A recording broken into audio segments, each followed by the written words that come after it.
this is a classic fitness shoot in which we want like really dynamic lighting, a lot of edge, something that like gives energy to the shot. And so what I did is first, we're starting with our main light, which is an ELC 500 up in the corner. And then to make the shot a little bit more dynamic, we added in this V-flat, which is casting this interesting shadow on the background. And then in terms of edging our model, I want to have the edge lights kind of work in two different ways.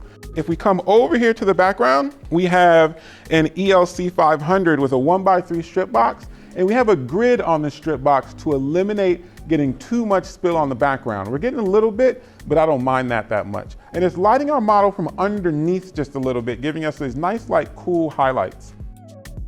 And then as we transition over to the other side, I have another light over here. These are the HP reflectors. They're giving us like a really, really good kind of high power. It gives us kind of like this strong edge on the right-hand side of our model. Now, in terms of metering this, I'm able to quickly dial these lights in just using the Sekonic L-308x. In order to trigger it, I have it in cordless mode. Now, anytime I press the measuring button and simply take a meter reading, it lets me know what that light is metering at. And so here, I'm pressing the measure button, I'm holding the meter into place, and I'm hitting the firing button on my trigger. So you could do this on any lighting trigger that you have. Therefore, the 308X is beautiful because you could use it with any lighting system easily.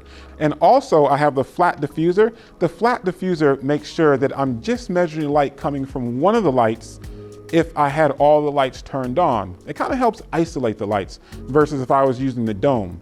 So going through my lights, first I'm gonna measure my main light. Again, simply pressing the measure button. So now measuring my accent light, hit the measure button again. Got that. And now I'm gonna measure my other accent light. Again, scrolling through the groups on the remote, hitting the measure button, holding it to our model. And yes, I'm measuring with the meter pointed to the light because I want to know how much light is hitting our model when I start creating our lighting diagram later, so I can come back and dial all this in.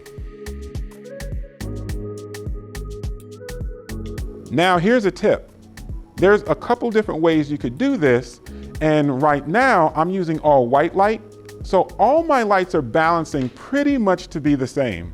All my lights are metering about f8, with my light in the front being only about maybe 0.2 of a stop, 0.3 of a stop brighter, with my edge lights turned down about 0.2 of a stop from what my main light is.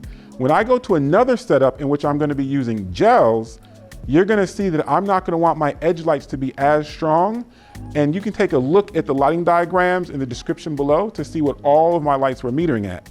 And so next, we're gonna change this look up a little bit, and I'm gonna shoot the same thing, except on like a deep purple background, and we're gonna incorporate gels to show how, still using the same lighting setup, you could change the background color, you can change the gels that you're using on your accent lights, and come up with a completely different shot.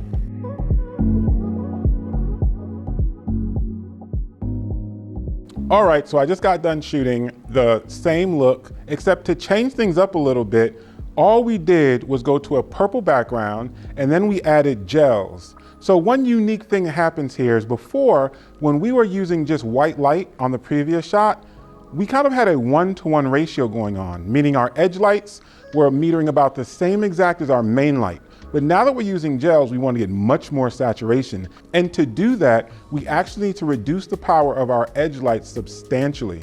So normally when you add a gel as deep as one of these red gels, you're gonna drop your f-stop by about 3 stops. Don't be alarmed. You want this ratio to happen in order to get a nice saturation from the gel. But I always make sure to re-meter to make sure that now I have about a 3-stop difference between my main light, which I was metering in front of her face, and now the edge lights that have the red gels on them. Again, this is the same lighting setup as before. We didn't move anything around. We simply changed the background, and then after changing the background, we changed the colors of the accent lights, which gives us a completely different mood. So now with the same lighting setup, changing a few things, we have 2 completely different looks. Both kind of accent the different wardrobe looks that we're going with for this fitness shoot.